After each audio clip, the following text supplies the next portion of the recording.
عزت دی اور اس حوالے سے پاکستان نے بہت ذمہ داری کا مظاہرہ کیا۔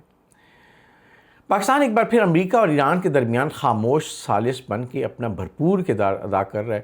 اس وقت محسن نقوی ایران کے اندر موجود ہیں۔ ایرانی قیادت سے ایون دوبارہ انہوں نے ایرانی صدر سے ملاقات کی اور اپنی جو امن کی کوششیں ہیں اس حوالے سے وہ بہت زیادہ اس پہ کام کر رہے ہیں۔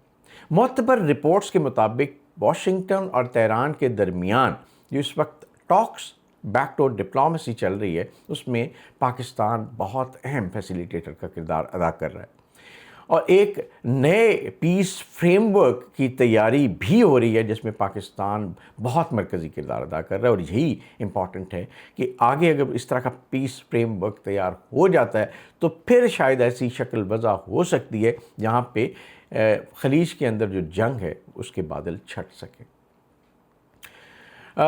کہا یہ جا رہا ہے ویورز کہ پاکستان نے دونوں ممالک کے پیغامات ایک دوسرے کو پہنچائے بھی ہیں اور مسلسل یہ عمل جاری ہے۔ ممکنہ سمجھوتے کے نکات پر برج بلڈنگ جاری ہے پاکستان کی طرف سے۔ قطر، سعودی عرب اور ترکی کے ساتھ کوارڈینیشن بھی ساتھ ساتھ چل رہی ہے۔ چائنا اور رشیا بھی اس پورے پروسیس میں آن بورڈ ہیں، اور یہ کوئی معمولی بات نہیں ہے، بہت بڑی ڈپلومیسی ہے جس میں بہت زیادہ سٹیک ہولڈرز اس وقت انوالوڈ ہیں۔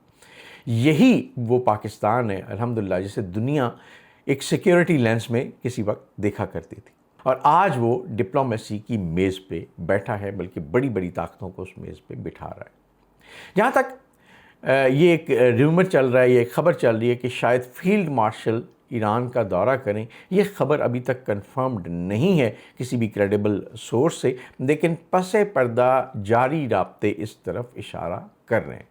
اور اگر ایسا ہوتا ہے تو پریزیڈنٹ ٹرمپ کے بیان کے ساتھ اس کو آپ ملا کے دیکھیں کہ جو سفارتکاری ہے اور مذاکرات ہیں وہ آخری مرحلے میں داخل ہو چکے ہیں، تو یہ بات کسی حد تک سمجھ آتی ہے۔ اب بات کرتے ہیں کہ اسرائیل نے یورپ کے ساتھ بھی کچھ معاملات اپنے خراب کر لیے، اور ایک اہم پیش رفت یہ ہوئی ہے کہ غزہ جانے والے امدادی فلوٹیلا کو اسرائیل نے روکا ہے، جس میں زیادہ تر یورپی ممالک کے لوگ سوار تھے، اور ان ایکٹیوسٹ کے ساتھ مبینہ طور پہ اسرائیل نے بڑا سخت رویہ اختیار کیا ہے، اور اس کی ویڈیوز بھی سامنے آئی ہیں، اور اس کے بعد یورپ نے اس پہ شدید رد عمل کا اظہار کیا ہے۔ گارجین نے اس کو پراپرلی رپورٹ کیا کہ کئی یورپی ممالک نے اسرائیلی سفارتکاروں کو طلب کیا اور ان سے بہت ناراضگی کا اظہار کیا، اور اس معاملے میں کسی بھی حد تک جانے کی بات کی کہ وہ اعلیٰ سطح پہ ان معاملات کو حل کرنے کے لیے اسرائیل کے ساتھ رابطے میں ہیں، اور اس کو بری طرح سے کنڈیم بھی کیا گیا ہے۔ اوورآل یورپین یونین کی طرف سے تو کوئی ایک مذمت اس کی ایز ہول تو نہیں آئی، لیکن بہت سارے ممالک نے انڈیویجولی یورپی ممالک نے اس کو کنڈیم کیا ہے، اور یہ ضرور کہا جا سکتا ہے کہ اسرائیل پر سفارتی دباؤ بڑھ رہا ہے، اور یہی دباؤ بالآخر ایران پالیسی کو بھی متاثر کر سکتا ہے۔ اب اصل سوال ویورز یہ ہے کہ یہ صرف امریکہ اور ایران کی لڑائی نہیں رہی، یہ طاقت، تیل، سفارتکاری اور عالمی قیادت کی نئی ترتیب کا ایک اعلان بن چکا ہے۔ ٹرمپ کہتے ہیں ہم معاہدہ چاہتے ہیں، ایران کہتا ہے ہم عزت کے ساتھ معاہدہ چاہتے ہیں، اسرائیل کہتا ہے ہم خطرہ ختم کرنا چاہتے ہیں، حالانکہ اسرائیل میرا خیال ہے خود اس خطے کے لیے بہت بڑا خطرہ ثابت ہو چکا ہے۔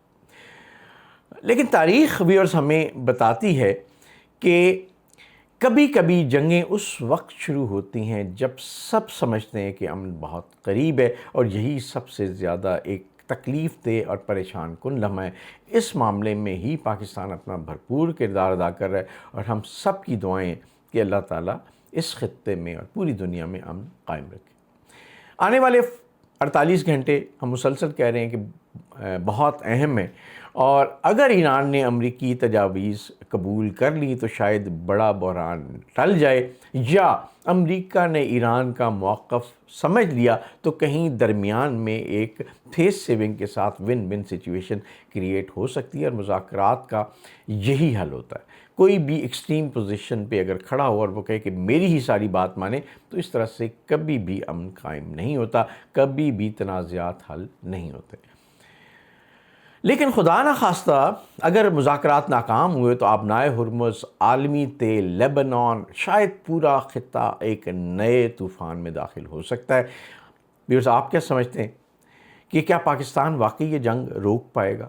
کیا ٹرمپ امن چاہتے ہیں یا صرف وقت لے رہے ہیں؟ اپنی رائے کامنٹس میں آپ ضرور لکھیے گا، اس دعا کے ساتھ کہ اللہ تعالیٰ ہم سب کو اپنے حفظ و امان میں رکھے۔ آپ سے ریکویسٹ ہے اس ویلاگ کو ختم کرنے سے پہلے اس یوٹیوب چینل کو ضرور سبسکرائب کیجیے گا، بیل آئیکن کو پریس کیجیے گا تاکہ آپ تک ہمارے ویلاگز ٹائملی پہنچتے رہیں۔ آپ کا بہت شکریہ۔